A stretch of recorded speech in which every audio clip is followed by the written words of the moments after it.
सो hello everyone. So guys, आज हम लोग स्टार्ट करने वाले organisation of commerce and management. Okay, 12th standard commerce की बात कर रहा हूं मैं। ओके, सो इसमें सबसे फर्स्ट हम लोग स्टार्ट करेंगे चैप्टर नंबर 1। ओके, जो है प्रिंसिपल ऑफ मैनेजमेंट। क्या है बच्चा लोग? Principal of management. सो सबसे फर्स्ट हम लोग को जानने की कोशिश करना है कि प्रिंसिपल ऑफ मैनेजमेंट में प्रिंसिपल वर्ड क्या है। बहुत इंपॉर्टेंट है, ये कौन सा प्रिंसिपल्स। तो याद रखना गाइस, जब भी आप प्रिंसिपल्स की बात करते हो तो प्रिंसिपल का मतलब होता है रूल्स एंड रेगुलेशन। ओके, क्या होता है? Rules and regulation. मतलब मैनेजमेंट के क्या रूल्स है, क्या रेगुलेशन है मैनेजमेंट के लिए। ओके, सो इसके लिए मैंने कुछ इंट्रोडक्शन है, मीनिंग है, डेफिनेशन है। ओके, बहुत इंपॉर्टेंट है। मैंने मेरे तरीके से सारे आपके जो गवर्नमेंट बुक है उस बुक में से छाट छाट के मैंने इंट्रोडक्शन बनाया है, मीनिंग बनाया, एंड देन उसके बाद डेफिनेशन इतना अच्छा बना के दिया है, सारी चीज़ें अच्छी करके दी है। उसके बाद मैंने nature of principal of management भी आप लोगों को बता रहा हूँ। देखिए, एकदम तोड़ फोड़ दिया है ताकि आप लोगों को ईजिली याद हो जाए सारी चीज़ें। जनरल गाइडलाइंस, उसके बाद देखिए सारी चीज़ों को मैंने रंग बिरंगी कर दिया ताकि आप लोगों को ईजिली याद हो जाए पॉइंट्स। ओके, मैं चीज़ों को एक्सप्लेन भी करूंगा, डोंट वरी गाइस। ओके, तो चलिए सबसे फर्स्ट हम लोग देखते हैं कि इंट्रोडक्शन में ये प्रिंसिपल का मतलब मैंने बता दिया, रूल्स एंड रेगुलेशन। किसका? मैनेजमेंट का। तो बात करते हैं इंट्रोडक्शन का। तो देखिए, इंट्रोडक्शन में ऑलरेडी हम लोग ने, देखिए यहाँ पे मैं क्या बोल रहा हूँ, दिख रहा है? We have studied that management का मतलब होता है, मैनेजमेंट तो हर जगह पे होता है भैया। Management is everywhere. पहला पॉइंट तो सबको इंट्रोडक्शन में याद हो जाएगा। Management is everywhere. मैनेजमेंट हर जगह पे है। चाहे कोई भी काम करो, हर जगह पे आपको मैनेजमेंट करना ही करना है। Okay, in every type of business organisation, चाहे नॉन बिजनेस ऑर्गेनाइजेशन हो, इवन आपकी सोशल लाइफ, हर जगह पे मैनेजमेंट रिक्वायर्ड है। क्या 2 पॉइंट याद हो जाएगा क्या? पहली point, management is everywhere. Management हर जगह पे है। ओके, मैनेजमेंट चाहे किसी भी टाइप का ऑर्गेनाइजेशन हो, बिजनेस ऑर्गेनाइजेशन हो, नॉन बिजनेस ऑर्गेनाइजेशन, या फिर आपकी खुद की सोशल लाइफ क्यों ना हो, वहां पे भी मैनेजमेंट करते हो आप लोग। ओके, आगे बोला है मैनेजमेंट क्या है? मैनेजमेंट की टू सक्सेस है, दिख रहा है? इन अचीवमेंट ऑफ गोल। ओके, अगर आपको गोल अचीव करना है तो मैनेजमेंट उसके लिए क्या साबित होता है? की साबित होता है, मतलब कि सफलता की कुंजी। बात समझ में आ गया? 3 पॉइंट याद हो जाएगा सबको इंट्रोडक्शन में। देखिए, इंट्रोडक्शन में ज्यादा फेंको मत यार, समझ में आया? बट आपको कभी भी कोई भी क्वेश्चन मैनेजमेंट के रिलेटेड बोलता है तो आपको इंट्रोडक्शन, मीनिंग एंड डेफिनेशन लिखना बहुत जरूरी है। It's compulsory. बात समझ में आ गया? तो ये 3 पॉइंट तो बच्चा लोग आप लोगों को बाहर होके रहेंगे। समझ में आया? बात करते 4th लाइन, देखिए क्या बोल रहा है। अगर देखिए, management is considered as one of the required source of a business organisation like machines, materials and money. जैसे कि बिजनेस ऑर्गेनाइजेशन में मशीन है, मटेरियल है और मनी है, ये तीनों तो इंपॉर्टेंट रिसोर्स है। उसी के साथ साथ हम लोग बात करते हैं मैनेजमेंट भी इंपॉर्टेंट है। ये लाइन को इसीलिए बोला गया, देखा? Management is considered as, management को कैसा कंसिडर किया है? जैसा बिजनेस में मशीन, मटेरियल, मनी को कंसिडर किया जाता है, वैसे ही बिजनेस ऑर्गेनाइजेशन में मैनेजमेंट को भी कंसिडर किया जाता है। बात समझ में आ गया? 4 पॉइंट थे इंट्रोडक्शन में, छोटे छोटे थे, चारों पॉइंट आपको बाहर होने चाहिए, लिख देना। बात समझ में आ गया बच्चा लोग? बात करते हैं मीनिंग की। बात करते हैं मीनिंग क्या बोल रहा है, ध्यान से देखिएगा। ओके, बोल रहा है while achieving goal of individual और an organization it always important to use different system और टेक्निक्स। बहुत इंपॉर्टेंट लाइन है भैया। देखिए क्या बोल रहा है, जब कभी भी अगर आपको कोई गोल अचीव करना है, या फिर इंडिविजुअल को गोल अचीव करना है, या फिर किसी ऑर्गेनाइजेशन को गोल अचीव कर रहा है, तो वो पूरा का पूरा दिख रहा है। क्या बोल रहा है? It always important. उसके लिए क्या इंपॉर्टेंट है? कुछ सिस्टम बनाए गए हैं, कुछ टेक्निक्स है। ये टेक्निक्स और ये सिस्टम को फॉलो करके ही आप अपने गोल को अचीव कर पाओगे। क्या ये याद हो जाएगा सबको? Okay, some of this techniques are accepted universally. बोल रहा है कि उसमें से कुछ टेक्निक्स जो है वो यूनिवर्सली एक्सेप्टेड है, मतलब कि हर जगह पे यूज होते हैं। उन्हीं को बोलते हैं प्रिंसिपल्स। सिंपल है, सिंपल है। क्या ये 1 पॉइंट हो गया, ये 2 पॉइंट हो गया, याद रहेगा। अब ये जो प्रिंसिपल्स है ये क्या प्रोवाइड करते? गाइडलाइन देते। किसको? मैनेजर को, ताकि मैनेजर क्या कर सके? कंडक्ट कर सके। क्या? हर एक्टिविटी ऑर्गेनाइजेशन में एक स्पेसिफिक बेसिस पे। बात समझ में आया? सिंपल सी लाइन थी, बात सबको समझा? ये जो प्रिंसिपल्स है, ये रूल्स एंड रेगुलेशन क्या करते? गाइडलाइन है। किसको गाइड करते? मैनेजर को, ताकि मैनेजर क्या कर सके? कंडक्ट कर सके सारी एक्टिविटीज जो ऑर्गेनाइजेशन में होती है वो एक स्पेसिफिक बेसिस पे। बात सबको समझा? ओके, अब यही प्रिंसिपल क्या करते हैं? मदद करते हैं मैनेजर को, ताकि मैनेजर क्या कर सके? एक इफेक्टिव डिसीजन ले सके और अपने ऑर्गेनाइजेशनल के गोल को अचीव कर सके। सिंपल सा 4 लाइन का मीनिंग समझ में आया क्या? सिंपल है बच्चा, कुछ भी नहीं है। समझ में आया? ऐसे ही पढ़ना है, छोटा छोटा पढ़ना है बच्चा लोग। देखिए, मीनिंग 5 लाइन, 6 लाइन, 10 लाइन का मत लिखो बच्चा। इतना मीनिंग इनफ है, इतना इंट्रोडक्शन इनफ है। समझ में आया? पेपर लिखने के लिए इतना टाइम नहीं होता। चलिए अभी डेफिनेशन देखिए क्या बोल रहा है। Principle is defined as, principle को ऐसा डिफाइन किया गया है कि एक फंडामेंटल ट्रूथ है, और preposition that serve as a foundation, क्या बोल रहा है? प्रीपोजिशन का मतलब होता है प्रस्ताव, और मतलब या बात समझ में आ गया? बोल रहा है प्रस्ताव को ऐसा फाउंडेशन, मतलब न्यू, फाउंडेशन का मतलब होता है new, okay, foundation for system बनाया गया जो आपके विश्वास, आपका व्यवहार और for a chain of reasoning के रूप में कार्य करता है, मतलब काम करता है। मतलब कि समझ में आया क्या?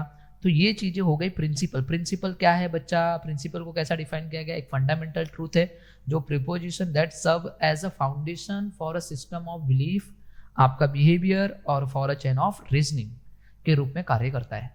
ओके, आगे बात करते हैं nature of principal of management, बहुत इंपॉर्टेंट है एग्जाम पॉइंट ऑफ व्यू। अब नेचर का मतलब होता है फीचर्स, प्रिंसिपल ऑफ मैनेजमेंट के कुछ फीचर्स है। ओके, तो देखते हैं फटाफट क्या बोल रहा है। तो अभी फीचर्स के 7 पॉइंट है, कितने पॉइंट है? 7। अब सातों के सातों पॉइंट पढ़ना पड़ेगा, छोटी छोटी करके दिया है भैया, इजीली हो जाएगा।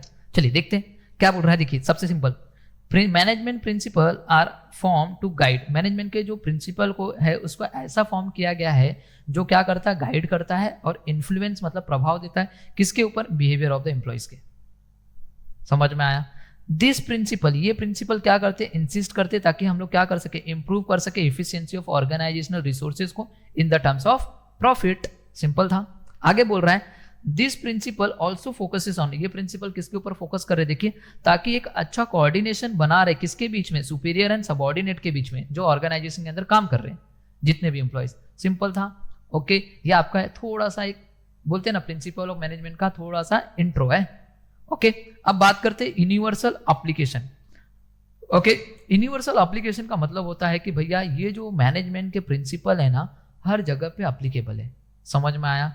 आप चाहे इंडिया में हो, चाहे आप कहीं पे भी अदर कंट्री में हो, वहां पे भी मैनेजमेंट के प्रिंसिपल फॉलो होते ही है। बात समझ में? आपका बिजनेस छोटा हो, आपका बिजनेस बड़ा हो, ओके, या फिर आपकी सोशल लाइफ क्यों ना हो, हर जगह पे मैनेजमेंट है। बात समझ में आ गया? तो यही सबसे पहला फीचर है यूनिवर्सल एप्लीकेशन। देख रहे, principle of management are universal in nature. Principle of management कैसा है? यूनिवर्सल इन नेचर है, हर जगह पे एप्लीकेबल है। बोल रहा कैन बी अप्लाइड, देखा इसको हम लोग हर जगह पे अप्लाई कर सकते हैं, हर टाइप ऑफ ऑर्गेनाइजेशन के इररिस्पेक्टिव ऑफ देयर साइज, उसका साइज कैसा भी होने दो, छोटा होने दो, बड़ा होने दो, कैसा भी, या फिर उसका नेचर कैसा भी होने दो, किसी भी नेचर का होने दो, हर जगह पे एप्लीकेबल। तो 2 पॉइंट हो जाएगा, principle of management are universal in nature, ये 1 point. Okay, principle of management can be applied to all type of organisation irrespective of their size and nature, 2 point हो गए। ओके, अब जो इसके रिजल्ट होते हैं दे आर रिजल्ट में वेरी, इसके रिजल्ट वेरी करेंगे, एप्लीकेशन को आप मॉडिफाई भी हो सकता है, कर सकते हो, but these are suitable for all kinds of organisation, ये सुटेबल है हर काइंड्स ऑफ ऑर्गेनाइजेशन के लिए। बात समझ में आ गया? They are applicable to all level of management. Okay, समझ में आया क्या? Universal application, principle of management applicable है हर लेवल ऑफ मैनेजमेंट के लिए, चाहे टॉप लेवल का मैनेजमेंट हो, चाहे लोअर लेवल का मैनेजमेंट हो, चाहे मिडिल लेवल का मैनेजमेंट हो, हर जगह पे प्रिंसिपल ऑफ मैनेजमेंट को फॉलो किया जाता है। बात समझ में आ गया? ये वाली लाइन का मतलब वही है। ओके, अभी प्रिंसिपल ऑफ मैनेजमेंट को क्या होता है, देखिए उसके जो रिजल्ट होते हैं वो वेरी हो सकते हैं, अलग अलग हो सकते हैं। देखिए ना, हर ऑर्गेनाइजेशन में मैनेजमेंट अलग अलग होता है, तो हर ऑर्गेनाइजेशन का मैनेजमेंट का करने का तरीका भी अलग अलग होगा, तो ये वेरी होगा उसका रिजल्ट। एप्लीकेशन को मॉडिफाई कर सकते हो, बट ये हर टाइप की बिजनेस ऑर्गेनाइजेशन को बहुत जरूरी है प्रिंसिपल ऑफ मैनेजमेंट। पहला पॉइंट खत्म। दूसरे पॉइंट में देखिए 3 ही पॉइंट है, फटाफट पढ़ना है हमको, ज्यादा कुछ नहीं करना है। General guidelines. ओके, अभी जो मैनेजमेंट के प्रिंसिपल्स है, ये जो रूल्स एंड रेगुलेशन बनाए, ये क्या करते? प्रोवाइड करते क्या? जनरल गाइडलाइन देते, ताकि क्या कर सके हम लोग? टैकल कर सके ऑर्गेनाइजेशन के सिचुएशन को, एज वेल एज सॉल्व कर सके उसके प्रॉब्लम को। बस सिंपल क्या था? Okay, they are not rigid. अब ये जो प्रिंसिपल बनाए ये रिजिड नहीं है भैया। रिजिड का मतलब होता है कठोर, सख्त, ये ओके कठोर नहीं है। ओके, बोल रहा है management principles are to be applied depend upon, जो मैनेजमेंट प्रिंसिपल है इसको कैसा अप्लाई किया गया? देखा, ये सारे के सारे डिपेंड किसके ऊपर रहेंगे? किस situation, size and nature of the organisation. बात समझ में आ गया?